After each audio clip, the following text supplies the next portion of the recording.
রহিম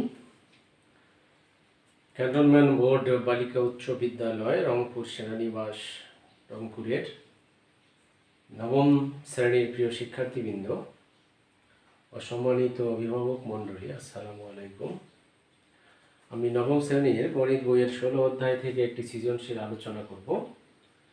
সৃজনশীল প্রশ্নটির উদ্দীপক: একটি লোহার পাইপের ভিতরের ও বাইরের ব্যাস যথাক্রমে 14 সেন্টিমিটার ও 16 সেন্টিমিটার এবং পাইপের উচ্চতা 5 মিটার।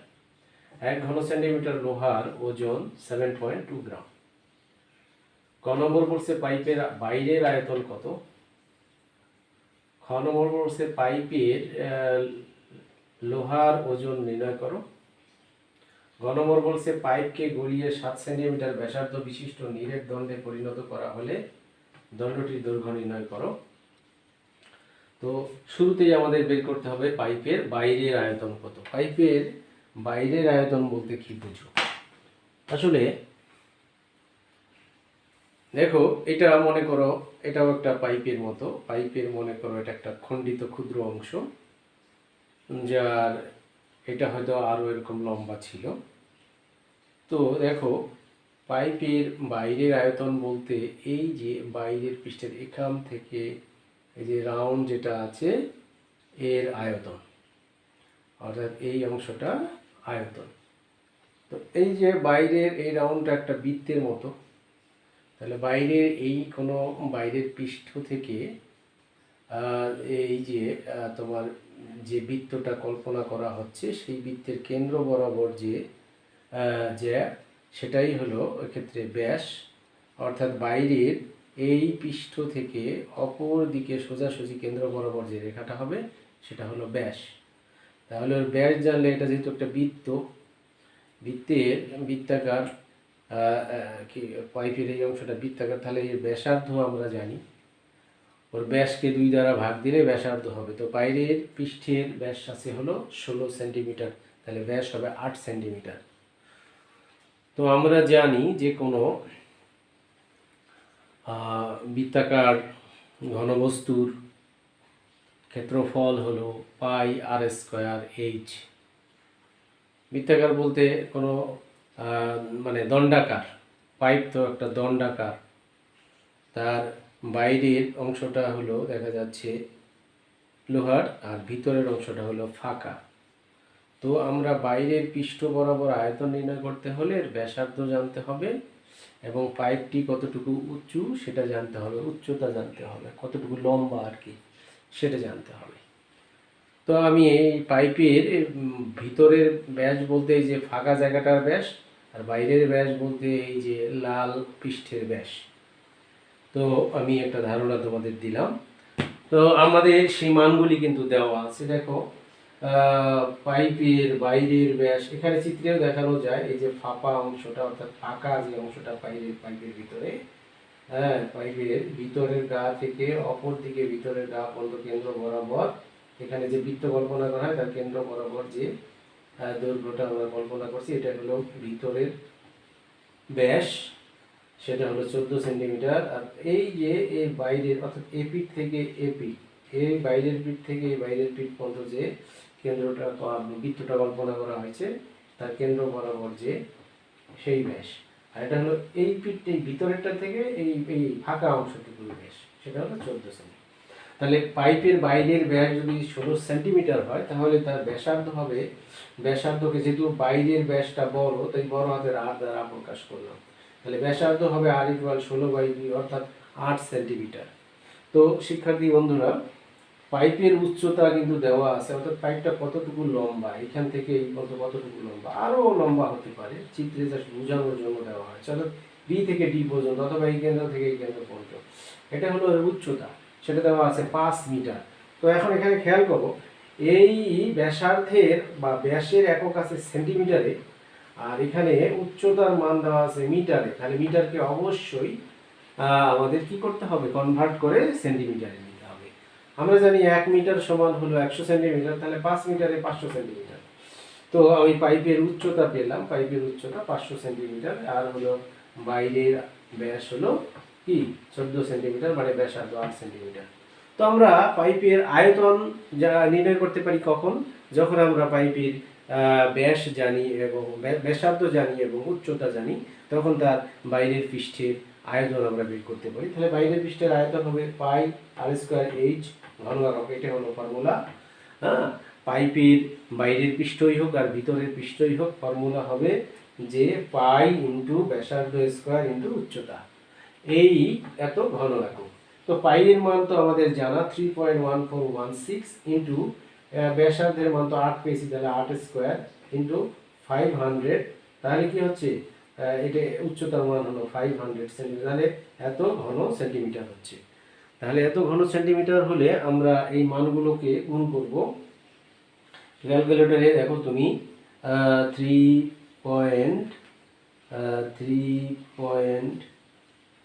তুমি এখানে 3.1416, তারপরে ইন্টু দিয়ে 8, যেহেতু স্কোয়ার আবার 8 দিয়ে গুণ করি, ইন্টু 8, তারপরে আমরা 500 দ্বারা গুণ করব। তাহলে আমাদের মানটা পাবো আমরা 100,531.2 ঘন সেন্টিমিটার। অর্থাৎ আমি আমার কয়ের উত্তর পেয়ে গেলাম। কয়ের উত্তর কত পেলাম? 100,531.2 ঘন সেন্টিমিটার বাইরের পৃষ্ঠের আয়তন। তো মানটা তুমি খেয়াল রাখো, এটি হলো বাইরের পৃষ্ঠের আয়তন পাইপের। তো প্রিয় শিক্ষার্থী বন্ধু, আমি কয়ের উত্তর তোমাদের বের করে দিলাম। এক্ষেত্রে তোমাদের অবশ্যই বেলনাকার বা বেলনাকার কোনগুলি, পাইপ হলো একটা বেলনাকার বস্তু, বা দণ্ড, যে কোনো দণ্ড একটা বেলনাকার বস্তু। তো ওই বেলনের তোমার বাইরের পৃষ্ঠের আয়তন বা ভিতরের পৃষ্ঠের আয়তন যেটাই নির্ণয় করো, আয়তন নির্ণয়ের ফর্মুলা তোমাদের জানতে হবে, সেটা হলো পাই আর স্কোয়ার এইচ ঘন একক। এককটা যদি সেন্টিমিটারে হয় তাহলে হবে ঘন সেন্টিমিটার, আর যদি মিটারে হয় তাহলে হবে ঘন মিটার। তো এখন আমরা আসি খ নম্বর প্রশ্নে। তো আমাদের যেহেতু বাইরের পৃষ্ঠের আয়তন জানা হয়ে গেছে, অর্থাৎ এর এই বরাবর পুরো আয়তনটা কত আমরা নির্ণয় করতে পারছি, অর্থাৎ বাহিরের পুরো আয়তন নির্ণয় করতে পারছি ভিতরে ফাঁকা অংশ সহ। আমাকে বের করতে বলছে যে দেখো এখানে লোহা কিন্তু জাস্ট এই যে এই ফাঁকাটুকু, ভিতরের ফাঁকাটুকু বাদ দিলে, আর এই যে বাইরের পৃষ্ঠ থেকে ভিতরের ফাঁকা বাদ দিলে বাকিটুকু লোহা, নিরেট লোহা, আর এইটুকু হলো ফাঁপা। তাহলে ফাঁপা অংশটা বাদ দিতে হবে। এখন বাইরের আয়তন যেহেতু বের হয়েছে, তাহলে আমাদের এই ভিতরের আয়তন বের করব। তো ভিতরের আয়তন বের করতে হলে যে কাজটা করতে হবে, পাইপের ভিতরের ব্যাস যেহেতু দেওয়া আছে 14 সেন্টিমিটার, তাহলে তার ব্যাসার্ধ নির্ণয় করি। ব্যাসার্ধ নির্ণয় করলে তার মান হচ্ছে 14/2 মানে 7 সেন্টিমিটার। তো আমরা তো পাইপের উচ্চতা অলরেডি জানি, তাহলে আর উচ্চতা লেখার দরকার নেই।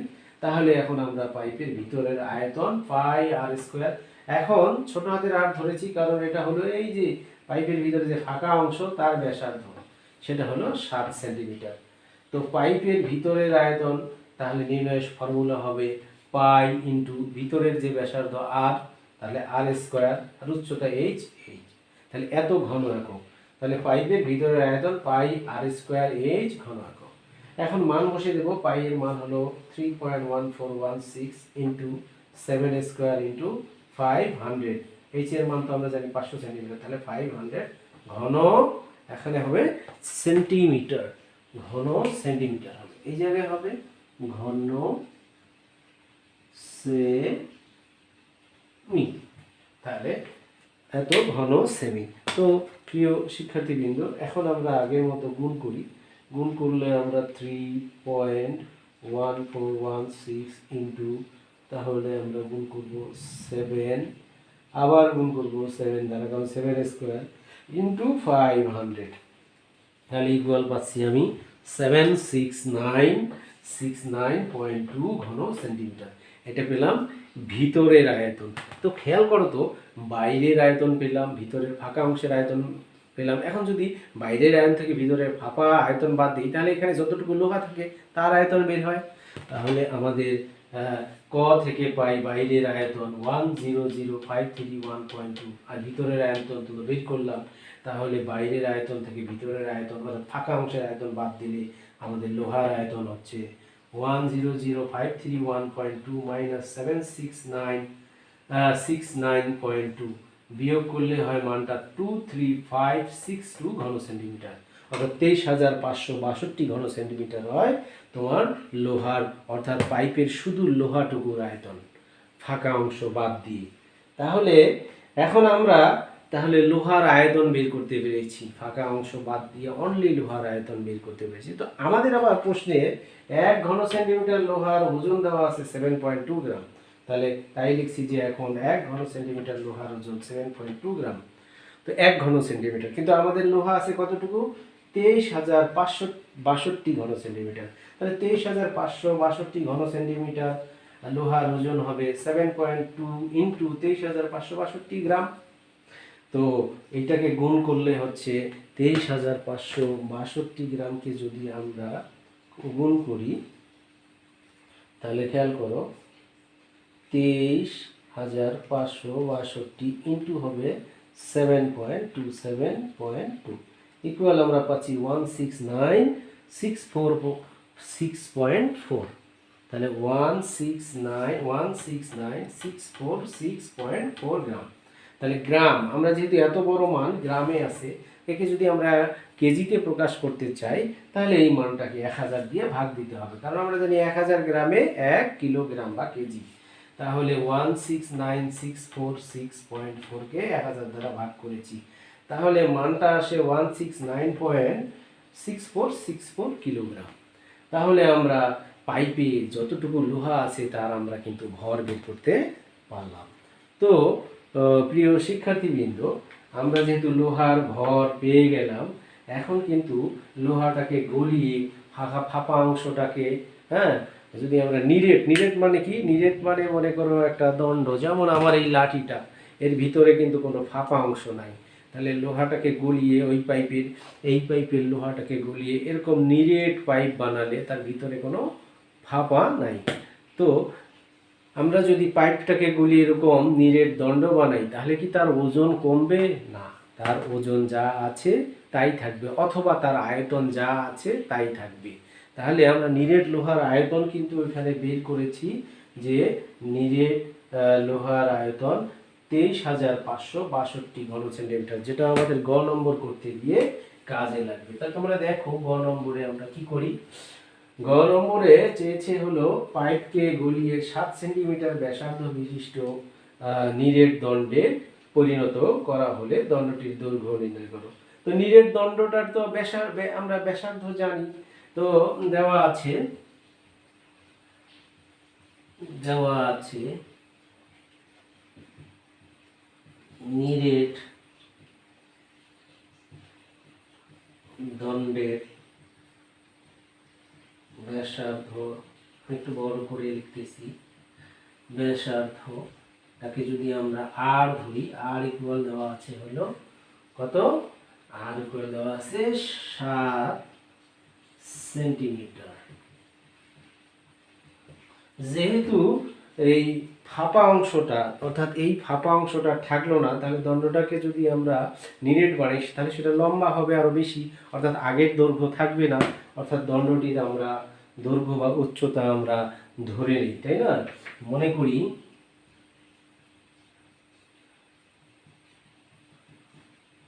দণ্ডটির দৈর্ঘ্য বা উচ্চতা, যেটাই ধরো, দৈর্ঘ্য আর উচ্চতা কিন্তু এক্ষেত্রে একই জিনিস, দৈর্ঘ্য উচ্চতা h ইকুয়াল 8 সেন্টিমিটার, আমরা 8 সেন্টিমিটার ধরলাম, ইকুয়াল 8 সেন্টিমিটার, যেহেতু জানি না এটাই আমরা বের করব। অতএব দণ্ডটির আয়তন, নিরেট দণ্ডের আয়তন, অতএব দণ্ডটির আয়তন সমান হবে পাই আর স্কোয়ার এইচ ঘন একক। তাহলে পাই এর মান আমরা অলরেডি জানি 3.1416 ইন্টু এখানে ব্যাসার্ধ তো আমরা 7 স্কোয়ার পেলাম ইন্টু এইচ, যেহেতু আমরা এটা জানি না তাহলে ঘন সেমি, পেলাম। এখন তো প্রিয় শিক্ষার্থী বৃন্দ, আমরা এখন এই মানটাকে গুণ করি 3.1416 ইন্টু 7 আবারও ইন্টু 7 ইকুয়াল হবে 1539384 153.9384 এত এইচ হবে, এত ইন্টু এইচ ঘন সেমি। তার মানে আমরা নিরেট দণ্ডটির আমরা আয়তন ধরে পেলাম হলো 153.9384 এইচ। আমরা যেহেতু ওই লোহার পাইপটাকেই নিরেট দণ্ড বানিয়েছি, নিরেট দণ্ড বলতে এই পাইপটাকে আমরা গলিয়ে এরকম নিরেট দণ্ড বানিয়েছি, এরকম নিরেট, যার ভিতরে আর কোনো ফাঁকা নেই, তখন এটার উচ্চতা এইচ হয়ে গেছে আর এটার ব্যাসার্ধ আর সমান 7 হয়ে গেছে। হ্যাঁ, এটার পাইপের ভিতরে যেমন ফাঁকা ছিল এটা আর ফাঁকা নেই। তাহলে আমাদের এই লম্বায় তাহলে এটা অবশ্যই বেড়ে গেছে। এখন আমরা উচ্চতা বা দৈর্ঘ্যটা এখন আমরা জানি না, সেটাই বের করতে চাচ্ছি। তো এটার আয়তন আমরা পেলাম 153.9384 এইচ ঘন সেন্টিমিটার। আমরা কিন্তু এর আয়তন পূর্বেও নির্ণয় করেছি, তোমরা খেয়াল করে দেখো। শুধু এটা তো এখন শুধু লোহা, তো আমরা এই পাইপের শুধু লোহার আয়তন কিন্তু বের করেছিলাম 23562 ঘন সেন্টিমিটার। তাহলে এই মান এবং এই যে ফর্মুলা আকারে নেওয়া মান কিন্তু সমান। তাহলে এখন প্রশ্ন মতে আমরা লিখতে পারি, কি লিখতে পারি? 153.9384 এইচ ইকুয়াল হবে, এইচ ইকুয়াল 23562, যেটা আমরা ক্ষয়ে বের করলাম 23562, এই মানটি এত ঘন সেন্টিমিটার। তাহলে আমাদের এখন এইচ এর মান আমরা বের করতে পারি, বা এইচ ইকুয়াল 23562 ডিভাইডেড বাই হলো 153.9384 এত সেন্টিমিটার হবে। যেহেতু আমরা সেন্টিমিটার এককে মান ধরেছি, তাহলে এত সেন্টিমিটার। তো আমরা 23562 ভাগ আমরা লিখব হলো 153.9384, খুবই সহজ অঙ্ক। তাহলে আমরা পেলাম হলো 153.06 সেন্টিমিটার, প্রায় 153.06 সেন্টিমিটার প্রায়। যেহেতু আমাদের অনেকগুলি মান আসছে, আমরা দশমিকের উপর 2 ঘর নিয়েছি, আসন্ন মান নিয়েছি। তাহলে আমার নিরেট দণ্ডটির দৈর্ঘ্য এইচ ইকুয়াল আসলে 153.06 সেন্টিমিটার। প্রিয় শিক্ষার্থীবৃন্দ, আশা করি তোমরা বুঝতে পেরেছো। এই নিরেট পাইপটাকে গলিয়ে ভিতরে ফাঁপা অংশ থাকবে না, তাহলে অবশ্যই লম্বা হবে, কিন্তু সেই পাইপটার ব্যাসার্ধের মান 7 দেওয়া আছে এবং এর উচ্চতা এইচ দেওয়া আছে। তাহলে ওর আয়তন নির্ণয়ের ফর্মুলা অনুসারে পাই আর স্কয়ার এইচ ঘন একক।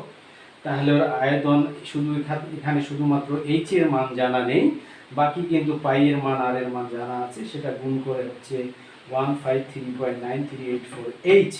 আমাদের এইচ এর মানটাই বের করতে হবে। এখন এত ঘন সেন্টিমিটার হলো নিরেট পাইপের কি আয়তন। তো এখন আমরা এই পাইপটার বাইরের আয়তন থেকে ভিতরের আয়তন বাদ দিয়ে শুধুমাত্র লোহার যে আয়তন পেয়েছি, অবশ্যই সেই আয়তন আর এই আয়তন সমান হবে, কারণ এটাও অনলি লোহার আয়তন।